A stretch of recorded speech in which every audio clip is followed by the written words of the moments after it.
ప్రభువైన యేసుక్రీస్తు పరిశుద్ధమైన నామమునకు మహిమ కలుగుగాక. ఆమేన్. ఈ సమయమందు నేను మీ ముందుకు రావడానికి గల కారణాలు ఏంటంటే, దేవుని కృప బట్టి నా సాక్ష్యం పంచుకోవాలని మేము ఆశపడుతున్నాం. నా పేరు మురారి శెట్టి రమేష్, మహబూబాబాద్ డిస్టిక్, దాట గ్రామము. మా కమ్యూనిటీ వచ్చేసి వైశ్య కమ్యూనిటీ, ఆర్యవైశ్య కమ్యూనిటీ. ఈ కమ్యూనిటీకి చెందిన నేను యేసు ప్రభువును తెలుసుకోవడానికి గల కారణాలు ఏంటంటే, ఒకప్పుడు నా జీవితంలో నేను ఆడింది ఆటగా పాడింది పాటగా ఉండేది. త్రాగుడుకు, మద్యమునకు, వ్యభిచారమునకు ఈ విధంగా నేను నా జీవితం సాగించుకునేవాడిని.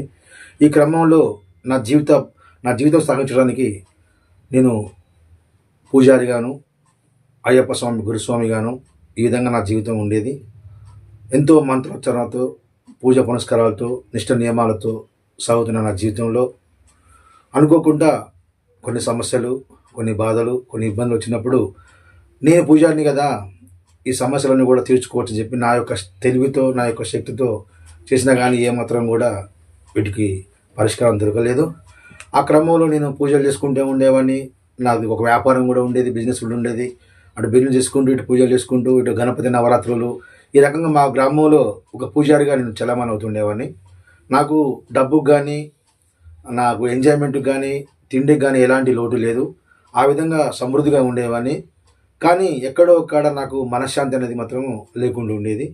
ఈ క్రమంలో ఈ విధంగా జీవితం జరుగుతున్న క్రమంలో కొద్ది రోజుల తర్వాత నా భార్యకు చేతబడి చేశారు. చేతబడేసినప్పుడు ఆమె ఎంతగానో వేదన పడ్డది. చివరికి మరణస్థితిలోకి వచ్చింది. ఆమె చనిపోవడానికి వచ్చింది. వచ్చిపోయినప్పుడు నేను తిరగని మాంత్రికుడు లేడు, తిరగని పూజారి లేరు. ఇలా నల్లమల్ల ఫారెస్టు, మన మేడారం ఫారెస్టు, భద్రాచలం అడవులు, ఈ అడవుల్లో కొయ్యవారు ఉన్నారు. వారు తనను బాగు చేస్తారంటే ఎన్నో లక్షలు ఖర్చు పెట్టాను. దాదాపు ఒక 20 లక్షల ఖర్చు పెట్టాను. అయినా కూడా ఆమెకు ఎలాంటి ప్రయోజనం లేదు. చివరికి ఆమె చనిపోతుంది, నెల రోజులు బతుకుతుందని చెప్పారు. చెప్పినప్పుడు నేను ఎన్నో రకాల ప్రయత్నాలు చేశాను. నాకు అక్కడ ఉన్న డబ్బులు కూడా అయిపోయాయి. చివరికి నేను అప్పుల పాలయ్యాను.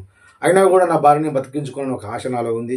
కానీ ఎక్కడ పోయినా కూడా ఎవరు కూడా బతకదు అని చెప్తున్నప్పుడు మా ఇంటి దగ్గర ఉన్న ఒక వ్యక్తి, మీరు చర్చికి పోతే బాగుంటుంది, చర్చిలో యేసుప్రభు బతికిస్తాడు అంటే, లేదమ్మా మేము షావుకారులమ్మి, మేము కౌంటర్లము, మాకు అలాంటిది కాదు, మాకు ఎన్నో పూజలు, ఎన్నో పురస్కారాలు, నేను నిత్యం పూజారిని అని చెప్పి నేను పోను అనే క్రమంలో ఉండి, నీ పూజలు నువ్వు చేసుకోవచ్చు కానీ ఒకసారి పోయిరా అన్నప్పుడు నేను వెళ్ళడం జరిగినప్పుడు అక్కడ పాస్టర్ గారు చూసి, ఒక 15 రోజులు మీరు ఇక్కడనే ఉండాలి అన్నప్పుడు నేను నవ్వుకున్నాను. ఎందుకంటే 15 రోజులు నా భార్య చనిపోతుంది, 15 రోజులు ఇక్కడ ఉండమంటున్నాడు అన్నప్పుడు, సరే నీ ఇష్టం అమ్మ, ఉంటే ఉండు లేదా అని చెప్పినప్పుడు, సరే అవసరం నాది కాబట్టి నేను 15 రోజులు అక్కడ ఉండడం జరిగినప్పుడు నా భార్యను దేవుడు ఎంతగానో బాగా చేశాడు. నెల రోజులు చచ్చిపోతున్న ఆమె ఇప్పటికీ 17 సంవత్సరాలు బతికి ఉండి 2 పిల్లలను కూడా ఆమె ప్రసవించడం జరిగింది. నా పెద్ద కుమారునికి 17 సంవత్సరాలు, చిన్న కుమారునికి 15 సంవత్సరములు. ఈ విధంగా వారు జీవితంలో వారు ఉంటున్నారు. ఈ విధంగా నేను ఈ క్రమంలో యేసుప్రభుని తెలుసుకోవాలని ఆశ కలిగి ఉన్నప్పుడు, అయితే యేసుప్రభు ఎప్పుడైతే నా భార్యను బతికించిండో, నిజమైన దేవుడు యేసుప్రభుని నేను తెలుసుకున్నాక కూడా నాలో ఎక్కడో ఒక కాడ సందిగ్ధంగా ఉంది. ఎందుకంటే నేను మంత్రోచ్చారణ చేసేవాడిని, పూజారిని కదా, నేను గురుస్వామిని కదా, మరి ఈ విగ్రహాలకు ఇది పూజ చేసేవాడిని కదా నేను, మరి నిజమైన దేవుడు యేసుప్రభు అంటాడు కదా, ఎట్లా తెలుసుకోవాలని చెప్పి ఒక 3 సంవత్సరాలు నేను యేసుప్రభు గురించి తెలుసుకోవడం జరిగింది. ఈ గ్రంథాలకు, బైబిల్కు నేను ఎన్నోసార్లు నేను టాల్ చేసుకున్నప్పుడు నాకు నిజమైన దేవుడు యేసుప్రభు అని చెప్పి ఎన్నోసార్లు నాకు రుజువుగా ఆయన చూపించినప్పుడు నేను 2010 ఏప్రిల్లో నేను బాప్తిసం తీసుకోవడం జరిగింది. నేను అంతకుముందుకు నాకు సిగరెట్ అలవాటు, మందు అలవాటు, ఈ మద్యం అలవాటు, ఈ అలవాట్లు ఉండేది. ఈ అలవాట్లు నేను ఎప్పుడైనా సరే నేను మాలేసుకున్నప్పుడు నేను దాదాపుగా 12 సార్లు నేను మాలేసుకున్నాను గురుస్వామిని. అయినా కూడా నేను 41 రోజు ఆ మాల ఉన్న రోజులు నేను నిష్టగా ఉండేది. ఆ మాల తీయంగానే మళ్ళీ సిగరెట్లు, మళ్ళీ మద్యంలోకి నేను వెళ్ళిపోయేవాడిని. కానీ ఏనాడు కూడా నేను ఆ అలవాటుని మానదనుకుని నా వల్ల కాకపోయింది. కానీ ఎప్పుడైతే నిజమైన దేవుడు యేసుప్రభుని తెలుసుకొని ఆయన రక్తంతో నేను కడగబడ్డానో, ఆ కాలం నుంచి ఇప్పుడు దాదాపుగా 2010 అంటే ఇది 2025 కదా, ఒక 15 సంవత్సరాల కాంచి ఇంతవరకు నాకు సిగరెట్ అలవాటు కానీ, మందు అలవాటు కానీ ఎటువంటి అలవాటు లేకుండా ప్రభు కృపను చూపించాడు. ఎందుకంటే ఆయన నిజమైన దేవుడు కాబట్టి అది చూపించాడని చెప్పి నేను నమ్ముతున్నాను. ఈ రకంగా నా యొక్క పూజ విషయంలో కానీ ఎన్నో రకాలుగా నాకు ఫోటోలు ఉండేది. ఆ ఫోటోలు మొత్తం కూడా నేను నాకు అవసరం, నా గత జీవితం నాకు అవసరం లేదని చెప్పి నేను వాటిని చింపేసుకోవడం జరిగింది. ఒక ఫోటో మాత్రం ఎక్కడో ఒకటి మిగిలిపోయింది, దాన్ని మీకు పెడతాను. మరలా నిజమైన దేవుడు వేసుకొని మీరు ఒకవేళ మీకు నేను పూజారిని కాదేమో ఈ ఏదైనా కట్టుకథ మీరు అనుకోవద్దు. నాకు ఎన్నో మంత్రాలు కూడా వచ్చు. ఉదాహరణకు ఒక మంత్రాన్ని మీకు నేను చెప్తాను. ఓం గణానాం త్వా గణపతి కుంభవామి కవిం కవిం ఉపవాసన వస్తం జ్యేష్ఠ రాజ్యం బ్రహ్మణస్పతే అనే గణపతిని పూజించే మంత్రం ఇది. ఈ మంత్రంతో నేను నా పూజలు స్టార్ట్ చేసుకునేవాడిని. అయితే కొన్ని సంవత్సరాలు జరుగుతున్నప్పుడు నిజమైన దేవుడు ఎవరో వెతుకుతున్నప్పుడు నాకు యేసుప్రభు అని చెప్పాడు. అయితే నేను కొన్ని స్కంద పురాణం, గరుడ పురాణం నుంచి నేను తెలుసుకున్న విషయం ఏంటంటే అలా ఒక మంత్రం ఉంటుంది. మేము పూజలు ఇచ్చినప్పుడు నేను పూజారిని కాబట్టి వాళ్ళు వచ్చినప్పుడు ఆ పాప క్షమాపణ కొరకు ఒక మంత్రం చెప్పేవారు. యానికాల నుంచి పాపాన్ని పాపం పాపత్వం పాప కర్మం పాప సంభవం సంభవామి యుగ యుగమ శరణాగత వచ్చాలని చెప్పి ఒక మంత్రం చెప్పారు. ఈ మంత్రానికి నాకు అప్పుడు అర్థం తెలియకపోయేది. కానీ నేను సర్చింగ్లో ఉన్నప్పుడు ఈ మంత్రానికి అర్థం ఏంటంటే నేను పాపంలో ఉన్నాను, నేను పాపిని, నా అంత పాపాత్ముడు ఎవడూ లేడు, ఈ పాపాన్ని క్షమించగల మనిషి లేడని చెప్పి దాని అర్థం అలా ఉన్నది. అయితే మరి క్షమించలేని మనిషి ఉన్నప్పుడు ఈ పూజలు ఎందుకు చేయాలని చెప్పి తెలుసుకున్నప్పుడు ఈ మాటకు అర్థం నాకు ఎక్కడ తెలుస్తుంటే బైబిల్లో పాపాలను క్షమించేది ఒక యేసు ప్రభువే. ఆయన తప్ప ఏ వ్యక్తి కూడా పాపంను క్షమించలేడని, నా పాపం కొరకు ఆయన శిలువను ఎక్కాడు, తన రక్తం కాచని తెలుసుకున్నప్పుడు నిజమైన దేవుడు యేసు ప్రభు అని చెప్పి మన గ్రంథాలు కూడా బోధిస్తున్నాయి. కానీ నేను అప్పుడు తెలుసుకోలేదు, ఎందుకంటే నా కనులు అనేది అజ్ఞానంలో ఉన్నాయి. ఎప్పుడైతే నేను యేసులోకి వచ్చానో ఆయన నా మనోన్నతలు తెలిసినప్పుడు దాని అర్థం నేను తెలుసుకున్నాను. రోజు దాన్ని పూజ చేయించేది, కానీ దాన్ని నాకు అర్థం తెలియపోయింది. ఎప్పుడైతే యేసు ప్రభువులోకి వచ్చానో నా నేత్రం తెరవబడినప్పుడు దాని అర్థాన్ని నేను వెతకడం స్టార్ట్ చేశాను. కాబట్టి దేవుని బిడ్డలారా, ఎవరైతే సరే నిజమైన దేవుడు యేసు ప్రభువే అని నేను అంగీకరించాను, ఆనాటి నుంచి ఈనాటి వరకు నేను నా జీవితాన్ని కొనసాగిస్తున్నాను. అప్పుడు నేను హైందవుల దాంట్లో ఉన్నప్పుడు పూజారిగా ఉండేవాడిని. ఇప్పుడు క్రిస్టియన్లకు వచ్చాక నేను ఒక పాస్టర్గా మార్చబడ్డాను. ఎందుకంటే నాకు దేవుని సేవ చేయాలని ఆశపడ్డాను. ఇంద్రుల కాంచి నేను అన్యులుగా ఉండి ఎవరెవరికి పూజలు చేశాను, నిజమైన దేవునికి నేను పూజారిగా ఉండాలని చెప్పి పాస్టర్గా మార్చబడ్డాను. నేను సేవ చేసుకుంటూ నా వ్యాపారం చేసుకుంటూ నేను అనేకులను ప్రభువులోకి నడిపిస్తున్నాను. ఈ రోజు వరకు కూడా దేవుని కృపను బట్టి నా కుటుంబాన్ని ఆయన రెక్కల చోట మరుగుపరిచాడు. నాకు ఎన్నో ఆర్థిక ఇబ్బందులు ఉన్నప్పుడు, ఎన్నో సమస్యలు ఉన్నప్పుడు ఆయన నన్ను లేవనెత్తాడు. ఎందుకంటే నిజమైన దేవుడు ఆయన తెలుసుకొని నాకు పిల్లలు లేనప్పుడు నాకు 2 బిడ్డలను ఇచ్చాడు. పెద్ద అబ్బాయి హైదరాబాద్ చదువుకుంటాడు, చిన్న అబ్బాయి ఇక్కడ చదువుకుంటాడు. ఈ రకంగా దేవుడు నన్ను అనేక విషయంలో ఆశీర్వదించాడు. కాబట్టి నా సాక్ష్యం ఏంటంటే నిజమైన దేవుడు యేసు ప్రభువే అని నేను తెలుసుకున్నాను. కాబట్టి నాలాగా తెలియక సత్యం తెలియక ఎందరో అసత్యంలో ఉంటున్నారు. అలాంటి వారికి ఈ నా సాక్ష్యం ఉపయోగపడుతుందని నా యొక్క చిన్న ఆశ. అయితే ఈ క్రమంలో నేను అప్పుడు మాలేసుకున్నప్పుడు కానీ, పూజలు వేసినప్పుడు కానీ, పూజలు ఉన్నప్పుడు కానీ నాకు పాపం అంటే ఏం తెలియదు. పాపం అంటే ఒక ఎంజాయ్మెంట్ అని చెప్పి, పాపం అంటే ఒక షో అని చెప్పి, ఇలా ఉంటేనే జీవితము, ఇదే జీవితం అని చెప్పి త్రాగుతూ తిరుగుతూ వ్యభిచరిస్తూ ఉండేది. కానీ అది పాపానికి నేను అనుకునేవారు కాదు. ఎందుకంటే అది ఒక ఫ్యాషనిజం అని చెప్పి అనుకునేవాడు. ఎప్పుడైతే అక్కడి నుంచి నేను యేసు ప్రభువులోకి వచ్చానో అప్పుడు నాకు అదంతా కూడా పాపము అని, ఆ పాపంలో నాకు ఇంట్లో కలిసి నేను పాపంలో బతికాలని చెప్పి అక్కడ ఉన్నప్పుడు నాకు పాపంలో జయం లేదు. ఎప్పుడైతే యేసు ప్రభువుని తెలుసుకున్నానో ఇదంతా పాపం అని తెలుసుకున్నప్పుడు ఈ పాపం మీద నాకు దేవుడు నాకు జయాన్ని ఇచ్చాడు.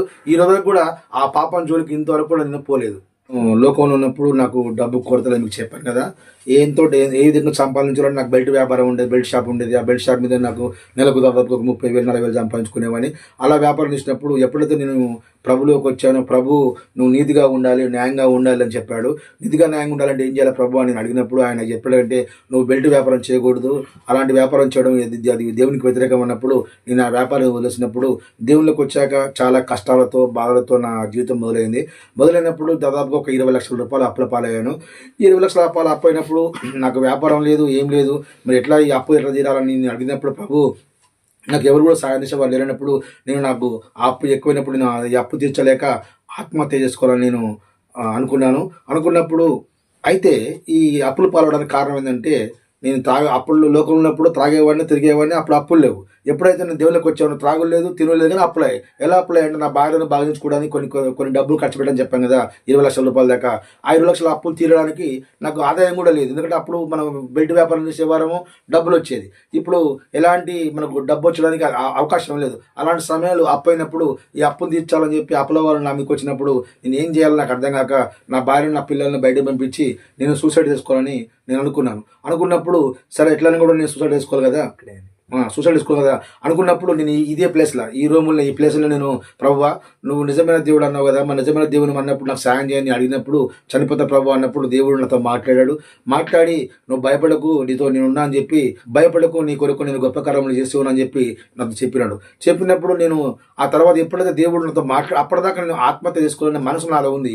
ఎప్పుడైతే దేవుడు నాతో మాట్లాడాడో ఆ మనసు పోయి, ఎప్పుడైతే నేను బైబిల్ చదువుకున్నప్పుడు నాకు ఆ వాక్యం పడ్డప్పుడు లేచి నిలబడి సరే దేవుడు నాకు సాయం చేస్తానని చెప్పాడు కదా అని చెప్పి, దేవుడు నాకు సాయం చేస్తానని చెప్పినప్పుడు నా వ్యాపారాన్ని నేను మొదలుపెట్టుకున్న క్రమంలో ఎప్పుడైతే దేవుడు నాతో మాట్లాడో నాలో ఒక గొప్ప ధైర్యము, శాంతి, సమాధానం బయలుదేరి ప్రశాంతమైన, అప్పటిదాకా చనిపోవాలనుకున్న నా మనసు ప్రశాంతంగా మార్చబడ్డది. అప్పుడు నేను అనుకున్న దేవుడు నాతో మాట్లాడాడని చెప్పి అనుకున్న తర్వాత మనం ఎలా చేయాలి ప్రభు అంటే, నీకు ఒక వ్యాపారం చేయని చెప్పి ప్రభు నాకు ఒక వ్యాపారాన్ని ఇచ్చాడు. ఆ వ్యాపారంలో నేను ఉల్లిగడ్డల వ్యాపారం చేశాను. ఈ ఉల్లిగడ్డల వ్యాపారంలో నేను 10 రూపాయల కిలో కొన్న ఉల్లిగడ్డలు దేవుడు ఆశీర్వదించి 100 రూపాయల కిలో చేశాడు. ఎలా చేశాడంటే ఆ దేవునికి తెలవాలి. ఎందుకంటే నేను తెచ్చాను, వారబోసాను.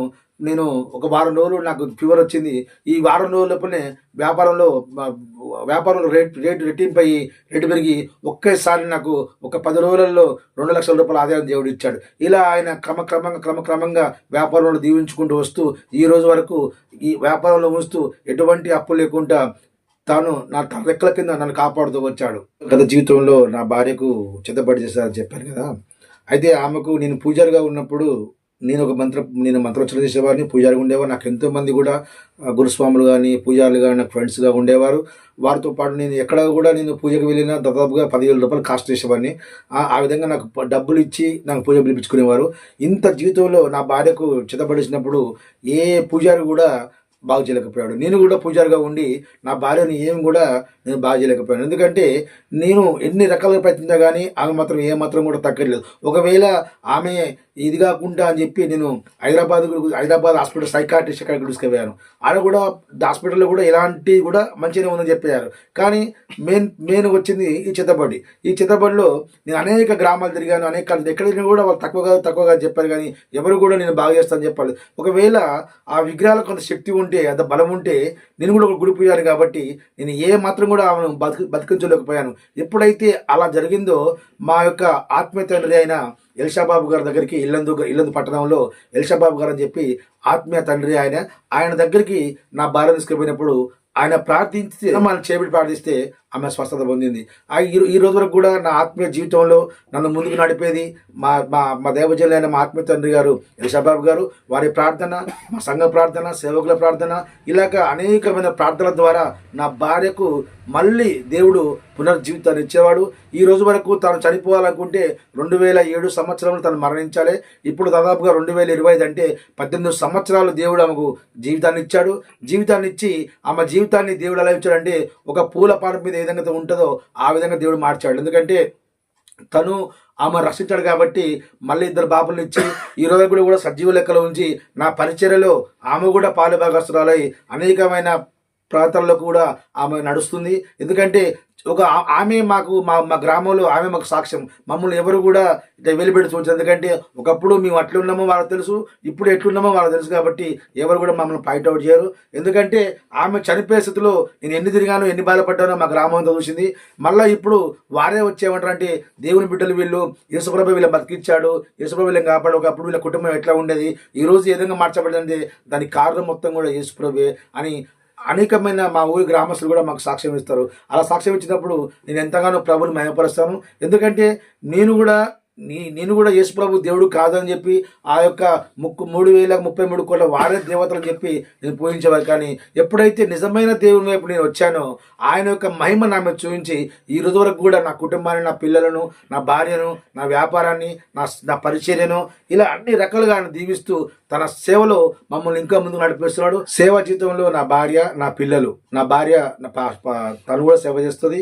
నా పిల్లలు, పెద్ద అబ్బాయి సంగీతం వాయిస్తాడు, చిన్న అబ్బాయి సంగీతం వాయిస్తాడు. అసలు నా కుటుంబం మొత్తం కూడా, ఎందుకంటే యేసు ప్రభుని నమ్ముకున్నాక వారు పుట్టారు కాబట్టి, యేసు ప్రభు ఈ కుటుంబాన్ని కట్టాడు కాబట్టి మా జీవితం మొత్తం కూడా యేసు ప్రభు పాదాలకే మా జీవితం అంకితం చేయాలని చెప్పి మా కుటుంబం అంతా కూడా పరిచర్యలో వాడబడుతుంది. ఇంకా మా పరిచర్య బాగుగా జరగాలన్నా మీరు ప్రార్థన చేయగలరు. అట్లనే మా ఆత్మీయ తండ్రి గురించి, ఎలిషబాబు గురించి కూడా మీరు ప్రార్థన చేయగలరు. ఎందుకంటే ఈ రోజు ప్రార్థన అంటే ఏందో, వాక్యం అంటే ఏందో నాకు తెలియదు. నన్ను ఈ రోజు ఈ విధంగా ఉన్నవాడు దానికి కారణము మా ఆత్మీయ తండ్రి ఎలిషబాబు గారు. తన ప్రార్థన ఫలమే మేము ఈ రోజు ఇక్కడ మేము జీవించగలుగుతున్నాము. మరియు మా సంఘస్థుల ప్రార్థన మీరు కూడా మా గురించి ప్రార్థించగలరని మేము కోరుకుంటున్నాం. ఇంకో సాక్ష్యం ఏంటంటే, నా పిల్లలు ఇద్దరు, మేము ఓసీ అంటే మాకు గవర్నమెంట్ సీట్లు రావు, గవర్నమెంట్ ఏది కూడా మాకు వర్తించే పథకాలు. కానీ దేవుని కృప బట్టి నేను ప్రార్థించగా మా ఇద్దరు పిల్లలకు గవర్నమెంట్ హాస్టల్లో సీట్లు వచ్చినాయి. సీట్లు వచ్చి వారు తన పిల్లల్ని ఎప్పుడు కూడా అన్యాయం చేయడం అని చెప్పి నా పిల్లల గవర్నమెంట్ కాలేజీలో, పెద్ద అబ్బాయికి హైదరాబాద్లో గవర్నమెంట్ కాలేజ్ సీట్ వచ్చింది, ప్రైవేట్ కాలేజ్ సీట్ వచ్చింది. చిన్న అబ్బాయికి గవర్నమెంట్ గురుకుల స్కూల్లో సీట్ వచ్చింది. ఇద్దరిని కూడా దేవుడు మా దగ్గర ఏ స్థితి ఉందో ఆ స్థితిని బట్టి మా పిల్లలను పెంచుకుంటూ వస్తున్నాడు. మాకు ఎలాంటివి కూడా తక్కువ చేయకుండా, తన పిల్లలకు ఎలాంటివి తక్కువ చేయకుండా దేవుడు తన కృప బట్టి, తన కృప మహేశ్వరం చొప్పున మమ్మల్ని ఇప్పటి వరకు కూడా తన రెక్కల చాట మనం పోషించుకుంటూ వస్తున్నాడు. యేసయ్య నామానికి మహిమ కలుగును గాక.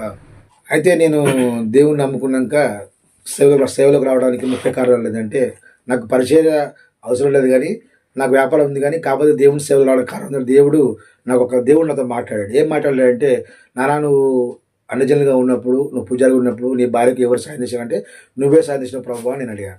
అప్పుడు నీకున్న అలవాట్లు ఎలా మానేసావంటే, నువ్వే మానిపించావు ప్రభువా అని నేను. నీకు ఇద్దరు బిడ్డలను ఎవరు ఇచ్చారు నాన్న అంటే, నువ్వే ఇచ్చావు ప్రభువా అని నేను. మనం నాకేమిస్తావు ప్రభువా, నువ్వు నాకేమిస్తావు నాన్న అని చెప్పి ప్రభు నాతో మాట్లాడు, నా మనసుతో మాట్లాడు నేను గమనించినప్పుడు నేను ప్రభుకి నేను ఏమి వేయాలి ప్రభువా, నా జీవితాన్ని నీకు ఇస్తా ప్రభువా అని చెప్పి నేను సేవలకు రావడం స్టార్ట్ అయింది. సేవలకు వచ్చినాక ఎన్నో ఆటంకాలు ఎన్నో ఇబ్బందులు పడ్డాం. కానీ దేవుడైతే తను నమ్ముకున్న పిల్లలు ఎప్పుడు కూడా అన్యాయం చేసేవాడు కాదు. ఆ విధంగా సేవలకు వచ్చినాక సేవలో దేవుడైతే గత 13 సంవత్సరాల నుంచి సేవలో వాడుకుంటున్నాడు. మాకు చిన్న సంఘమైనా కూడా దేవుడైతే ప్రతి అక్కరిని కూడా మాకు తీరుస్తూ సేవలు నడిపిస్తున్నాడు. ఇంకా మా సేవ అభివృద్ధిలోకి రావాలని, ఇంకా అనేక నూతన ఆత్మలు రావాలని మీరు మా గురించి ప్రార్థన చేయగలరని కోరుకుంటున్నాను.